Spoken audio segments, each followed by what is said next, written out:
High technical ability, Johnny May here. I wanted to give you a video response rather than just words because I think that you would mostly benefit from that. So here it goes, all right? Darling, I'd wait for you. I'm going to go ahead and stop there.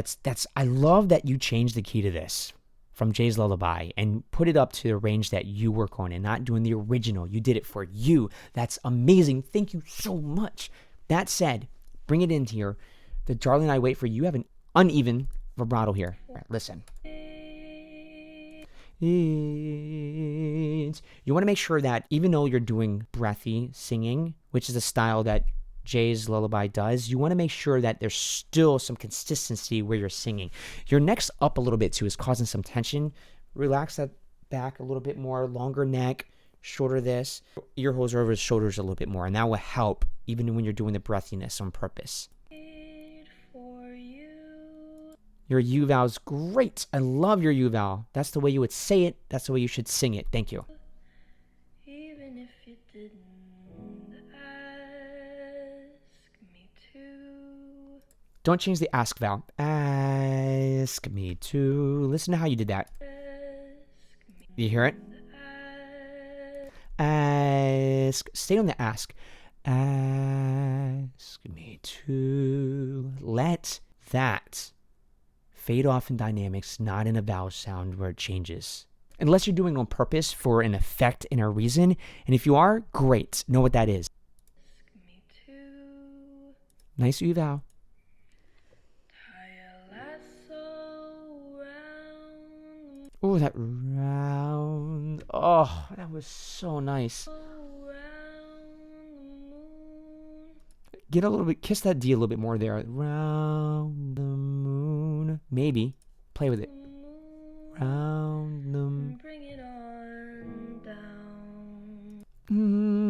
To you. Remember, when you're singing, it's a nasal vowel because you're singing through your nose. When that happens, please change the way that you sing into that section because it's going to make a difference.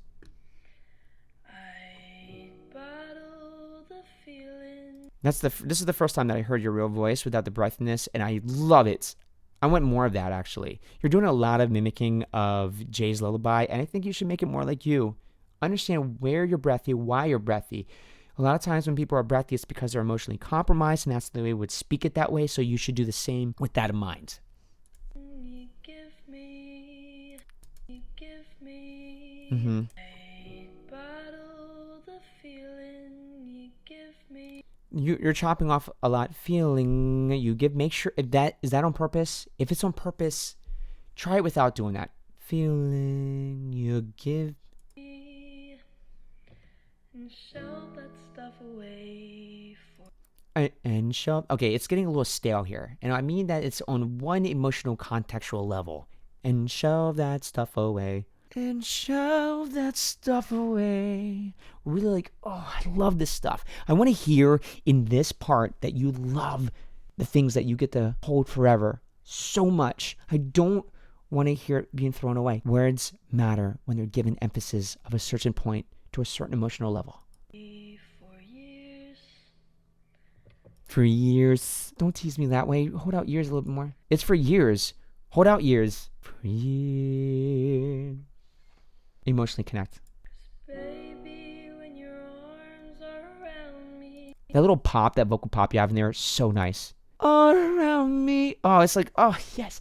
It's like, oh, it's like you fainting into the arms. I could hear it and feel it there. It's so good there. Arms are around me. It's so good. Thank you so much. I really appreciate that. Understand why you're saying every phrase in the emotional way you feel about it as if you were saying it and singing it to somebody.